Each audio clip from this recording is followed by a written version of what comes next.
I ain't gonna lie. I've been holding a lot of shit in lately. Man, I just had like a 3.5 hour cry. What do I owe the pleasure? What do I owe the pleasure? Last time we speaking together, we wash your car for you. We wash your car. We wash your car with no shame in our hustle. When you got them getting it to that wash, and you know that tip gonna be good like this goddamn West Coast. Y'all better start buying this slippery soap, man. What's going on here? The streets are lit up and nobody predicted this, man. 50 Cent just unleashed tapes that have Rick Ross on the brink about to blow. This isn't your typical rap rivalry. This is all-out warfare. We've got the exclusive details on how these fiery recordings leaked, and once you hear what's on them, you'll see why Ross is spiraling. 50 didn't just make a move, he shattered the game. Now it's total chaos and the aftermath is just starting. Just like New York, just like Mount Vernon, New York City, Mount Vernon, and Miami, all that is the same, bruh. Nobody wants to be near him. Nobody wants to touch what he touched, be where he at. You understand? It's crazy, bruh, how his fall from grace, which was never from grace. It's just like the devil just kicked him out of hell, because he was never in nothing graceful and did anything graceful. You know what I'm saying? I don't care what you say about, okay, he did the music, he had the bad boy legacy and everything like that, man. But, you know, a few albums, a few people, you know, made to be famous, but they not here to tell their story. Black Rob, Biggie, Craig Mack. They not here to tell their story, bro. And now you got everybody telling his story. Yeah, and I know 50, he did a recent interview with US Weekly saying that the reason why rappers are quiet about, Diddy's situation is because they've been to his parties and they don't know what got caught on tape. Bro, those people who was caught at Diddy party did not know that he had 250 tape recorders in that house. That's a big house. Carl, listen up. Man, 50 Cent has been plotting in the shadows and now it all clicks. When Ross came at him with that Officer Ricky jab back in 2009, everyone thought it was just another rap feud. But 50, he was playing a different game, chess, while they were stuck on checkers. While Ross was out here showing off Wingstop deals and luxury rides, 50 kept quiet, watching, collecting evidence. Then just when Ross thought he was untouchable, bragging about his new checkers joint and feeling on top, boom, 50 hits back. If you've been watching his Instagram, those cryptic posts about fake flexing were just the setup. Then out of nowhere, on some random Tuesday, 50 drops that tape. No caption, no explanation, just pure chaos. That clip exploded online like a bomb and the entire gang went up in flames. But he had 250 tape recorders in that house that they took, that the feds found. So now with them finding all that and you being at a Diddy party, you know you may have done something that was caught on one of those tapes. You just better pray to God that they don't recognize you. Those people who know that they did something, no, they're not going to speak out. They're not going to say nothing. What part of the game is that? They are not going to come forward and tell on themselves. Nah, not at all. Ice Cube, he said it himself, bro.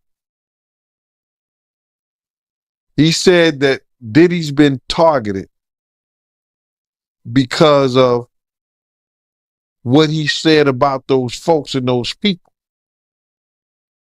Now, the people who was on those tapes may feel like Diddy might be targeting them. Because if he's asked about who is this, who is that, and he's under oath with the federal government, he got to tell them. He's not going to plead the fifth. Yeah, I know that got to be a terrible feeling, man. You did something wrong at Diddy party, and you hoping and praying that it's not caught on tape. But they don't think they did nothing wrong. That's their lifestyle. That's their lifestyle, bro. I ask guys all the time, if two men lay down, how many homos get up? What you mean? I mean what I mean. It's what it is. The second 50 dropped that tape, the whole industry went into meltdown. Execs called emergency meetings, PR teams went into overdrive, and anyone connected to Ross or Diddy disappeared off the radar. This wasn't just a diss. This was a strategic strike. 50 waited until Ross thought he was untouchable, then hit hard. Ross was in the middle of a meeting when his phone blew up. At first he shrugged it off, thinking it was just another one of 50's jokes, until he saw the video. That's when the game changed. And word on the block? That was just the start. 50's been holding on to this for years, biding his time for the perfect moment to unleash it. Now everyone's asking, what else does he have up his sleeve? If this is the opening move, the rest could be way worse. I'm 100% factual, but it's somebody in this story of things that seems more reliable than others, Race, is what I'll say it, just to protect my sources. But this source informed me of who these A-list celebrities are on these tapes that are being allegedly auctioned off online and through the networks. And it's put me in a little bit of a bind because I like to be fully transparent with the audience. I want to say things, but I also realize from what I'm told, because again, I haven't seen them directly yet. I haven't, and I don't know if I want to. Race, I want your advice on that too. But the problem I have is just like, typically I want to report these things, but I got to be careful legally, ethically, morally as to what we report on here. Because as Ariel, the lawyer here, did admit, and I can attest based on the information I got from a separate, reliable source, people in these videos don't know they're being videotaped. That's a big issue, Race, right? Let's start out right there. If there are people on these tapes that don't know that they were being filmed, is that okay to talk about and to share? I have a big problem with that, as do you, Andy. And you tend to be an ethical guy, and you're taking the high ground here. Notwithstanding the fact that you may have some significant information and reliable information. But the reality is that, look, I mean, if people were recorded non-consensually and you're the one to identify them, I think that's a problem, right? And I think anytime anyone has content, right, this is not an email, this is not a text message, this is video. Right. And there's specific statutes without using specific language I don't want to get into, but everybody knows what we're talking about here. It's Diddy with this person. I'll say that. It's Diddy with this person. Actually, yes. Yeah, and see, the problem is, again, like non-consensually recorded, you've got a victim here who may not want to be publicly identified. That's the problem. That's the problem. And they have a right to proceed if they want to, whether it's criminally or civilly, without being identified, because we know what's going to happen. As soon as they identify themselves, there's going to be a bunch of people that come out of the woodwork who are going to unequivocally harass them and claim that didn't happen, and they're making stuff up. And there's the victims that we want to protect here, and that's significant. Well, it's interesting because here's why I wanted to have this conversation, because I know a lot of you are like, Andy, just say it. No, I'm not going to say them, but I wanted to have this conversation as to why we're not saying it and why I think others haven't yet said it, raised, because again, legally, ethically, morally, it's just not right.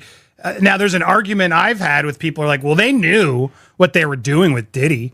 Like these were consensual acts, like they knew, and he filmed other times. So I don't know what the big deal is. It's going to come out. It's going to come out is what I keep hearing from other reliable sources. It may come out, but it's not going to come out via me. That's just to warn you all, because I don't think it's wise for us to put out something like you just confirmed it without the consent of the other person in the video. Because again, from what I'm gathering based on some of these tapes, and again, we're still learning more and I haven't seen them with my own eyes. All those times Ross swore he never did business with certain people. These tapes shatter that illusion. 50 dropped receipts that expose Ross in shady dealings with Diddy. This isn't just casual interactions, it's full-blown exposure. There's even audio of Ross bragging about under-the-table deals with up-and-coming artists, proving this wasn't a one-off.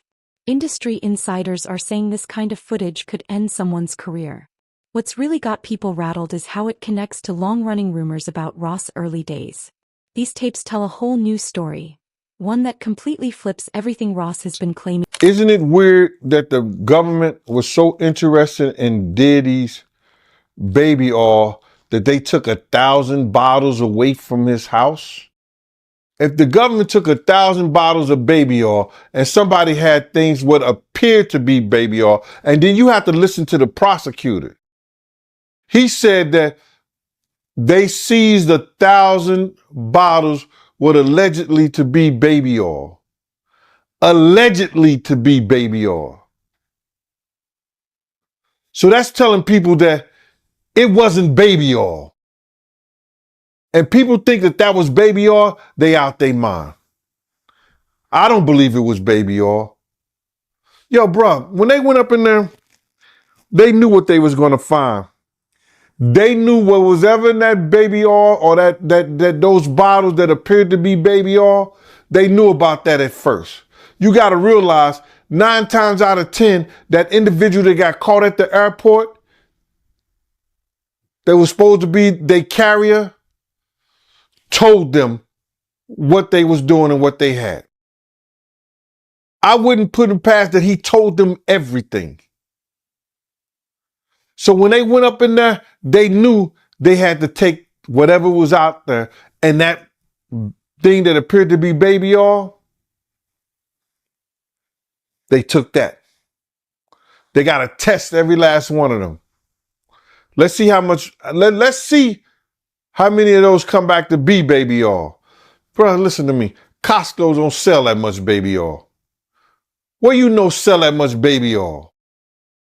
Yeah, I don't know any store that sell that much baby oil. I know Costco, they came out and said that they don't even sell baby oil. My sentiments exactly. But you personally, right, what do you believe was in the baby oil? If you ever seen a massage parlor being raided and they walking out the people, do they take the massage oil with them when they go? No, they just walk out the people who are being arrested. The industry is stunned. Executives say watching those tapes felt like watching a career implode in real time.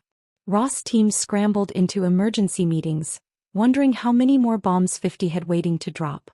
With Ross pushing new business deals and Diddy dealing with his own problems, the timing couldn't be worse. These clips aren't just causing drama, they're threatening Ross' brands, partnerships, and his entire reputation. Every time Ross denies it, more footage comes out, making things worse. And once he saw what 50 leaked, the situation went from bad to catastrophic. If you ever seen a person getting arrested and the people being arrested in those brothel houses, do they take out the stuff in the brothel houses? No, they don't. They take the individuals who are being arrested out the brothel houses. For them to take 1,000 bottles of baby oil, it's like that they did not leave one. They left people there, but they ain't leave not one bottle. Nobody needed no baby oil. So my whole thing about it is that there was something in that other than baby oil. That's why they took all the bottles. And 9 times out of 10, if I would give it a wild guess, it was, and like some of the people told me, it was probably that GHB. What's that? I think it's gamma hydrox.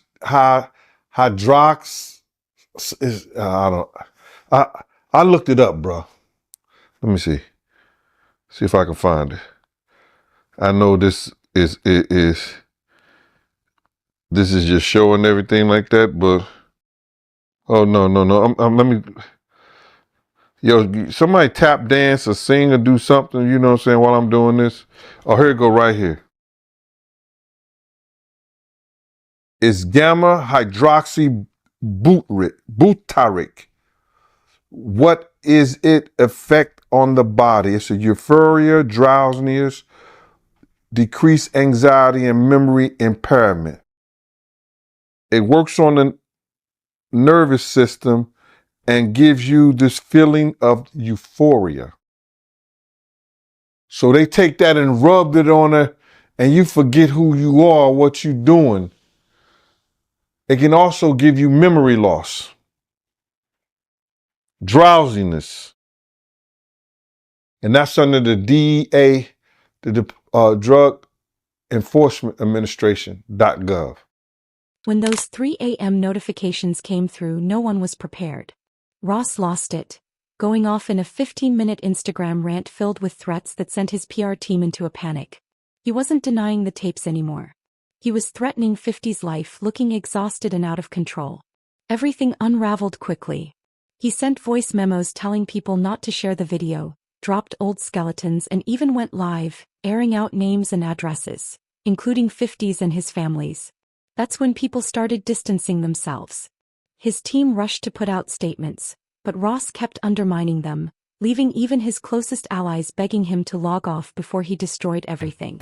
Activities with other, A-listers having activities together is what this is. And again, that's a potentially outing of somebody as well. You know what I mean? There's so many things here that happen in releasing of this private consensual moment that while salaciously everybody wants to know, and people are messaging me all the time, Andy, who's waiting? And it's like, I'm not gonna say, because there seem to be way too many things that these people in the tapes, whether consensual, whether they, whatever, didn't agree to put out there. And I would think that's a legal issue too for anybody who puts these out first, no? Yeah, you nailed it. You can't without the consent of the victim. That's the problem. Somebody thinks that somebody has no idea, right? You said, well, didn't they know they're being recorded? No. I mean, in these situations, the assumption is they did not know. And that's what we believe right now is the victims did not know that they were being recorded. If the victim comes out and says, okay, yes, I knew I was recorded, and a statement is provided, that's a different story. But of course, you don't know that. So you, Andy, probably can't be the one to break that ice and be like, well, this is what I heard and this is what I know, and so I'm going to say it. And there's all kinds of hairy legal issues on that, right? With privacy and intrusion on seclusion is what we call it. It's a privacy violation. There could be defamation implications. There could be criminal implications. So you're doing the right thing by treading carefully. And I think more people should do this rather than get into speculation. Now, if you see the videos, even still, right? If somebody takes... Not to interrupt, but that's the question. Like, am I allowed to see these videos? Like, if I were to ask this source, show me the videos, do I put myself in worse legal jeopardy? That's another distinct legal issue, right? It's like you're watching something that someone didn't know they were being recorded of doing, right? And so it's dicey. It's dicey. Now, it would be different if you were an attorney and somebody's coming to you for purposes of defense or prosecution of a claim, a civil claim, or the filing, of some action to recover damages. That's a little different. But for purposes of, hey, look what I got, juicy gossip, and there are reporting outlets that I won't mention that will do stuff like this. I don't know that it's the smartest thing to do. I don't know that it's the careful thing to do. That's for sure. Or it's the ethical or moral thing to do. Yeah, it is exactly. I'm not a lawyer, but maybe this source will show you, and then you can verify what we know. But here's the other problem. Even if we verify what we know, like as I watched what Ariel, the lawyer, got these tapes, and even again, I don't want to get into the details, any remote details that could help explain or allude to even more of theories that are out there, or debunk or confirm.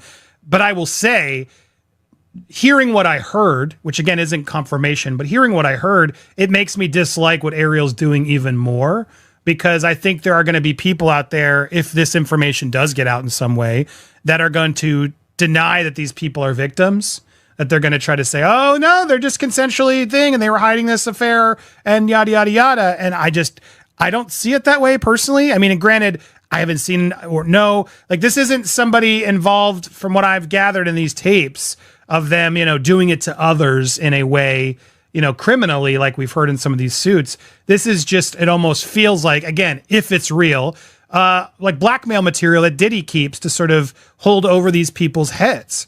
And to me, that's awful to the people in it, whether they agreed or knew or whatever. It still just feels like that's no one's freaking business. And maybe they were doing it for reasons we don't know. Just because we saw it on the tape doesn't mean they weren't feeling pressured in other ways, right? So it's a heavy and complicated thing, but it's not a hard decision to say, I can't run with trying to even allude to who these people are. Desperation hit hard and fast.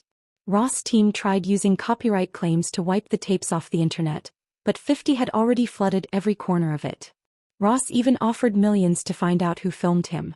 By morning, his Instagram was restricted for violations, so he went rogue, making burner accounts and getting even more reckless. His lawyers were panicking. Business partners started distancing themselves. But Ross kept spiraling, dragging other artists into the mess, exposing unpaid collaborations and fake streaming numbers. It was like watching him set his own empire on fire. The industry split. Some sided with 50 while others tried to defend Ross, but his erratic behavior made it impossible for anyone to stay loyal. Yeah, I 100% agree. Like, let's let this play out in the legal realm. If you ever get Ariel on your show, I'd love to talk with her and have this conversation if she's willing to do it publicly, because I still don't understand what her role is in all this. And I've heard at times broker, I've heard at times advocate for victim. And I don't want to judge what she's doing or not doing. I'd love to just have a conversation about it, because I personally don't get it, right? This is a very sensitive thing. Again, if this gets turned over to the feds and the feds bring claims and this is outed, that's a totally different story. But the feds do what they're going to do. Like what we talked about months ago on your show, right? When this first went down, we knew when hard drives were seized and things happened that, look, they're going to build a case. They're going to build a case that they think they can prosecute. It's not for us to speculate what's there or what's not. But to say, you have tangible evidence of something on camera that you've seen and that it's being sold in order to protect someone, to avoid being publicly named, which is what even the lawyers are now admitting. It all feels really dirty and shady, man. The only person that makes sense that could buy this is the victim, right? If the victim says, I don't want this to come out. Yes, it was consensual, but I don't want it to come out. I didn't know I was being recorded. Give it to that person. Right, I guess, but you're right, because then they can actually own it. Maybe there is a version of this, so that's what Ariel's trying to allude to. You'll own it, and no other network's going to be able to buy it or show it if you own it and haven't given permission. I guess, is that maybe part of what they're trying to do here, in that the celebrity who buys it can actually then control it just from a clearance standpoint? Yeah, it still raises some legal concerns, right? Because let me say it this way. If this was a transaction, if this is a business transaction wherein the victim is then acquiring the exclusive rights to this tape or tapes, and that the person who recorded it is avowing that they will not use it, I don't know where that leaves P. Diddy and the feds, right? But they have an independent right to bring this stuff to light if it gets prosecuted. But my point is, if you're transferring legal rights of this consensual or non-consensually recorded tape to the victim, I think that's a better position to be in. But then the question is this person even in a position to be able to buy the tape, right? Are they a high-level celebrity? Like, who are they? We can assume that they're celebrities with millions and millions of dollars to expend on something like this. Just raises a lot of questions. When the chaos erupted, the industry's true colors came out. Meek Mill liked 50's posts. Artists quietly unfollowed Ross, and collaborations started disappearing without explanation. DJ Khaled stayed silent. French Montana posted about karma, and Future shared many men on his story. Even Drake dropped a cryptic line about loyalty, leaving fans speculating. The message couldn't have been clearer. Ross was losing support and fast. Label execs went into full panic mode, canceling joint meetings and pulling artists from collaborative lineups. Subio stopped booking Ross and 50's affiliates together, and festivals quietly rearranged their sets. The tension was palpable, and it was clear this wasn't about loyalty. It was all business. When 50 teased even more tapes, the anxiety grew, with rumors swirling that it was starting to feel like a new East versus West rivalry. What began as another round in the 50 versus Ross saga has now sent shockwaves through the entire industry. Artists are second-guessing every move, hesitant to pull out phones or speak openly, knowing 50 could have more tapes ready to drop. He's been sitting on footage for 14 years. What else is lurking in the shadows? This isn't just about Ross and Diddy anymore. It's a wake-up call for everyone. In today's digital age, your past can never stay hidden. Now the real question is, who's next?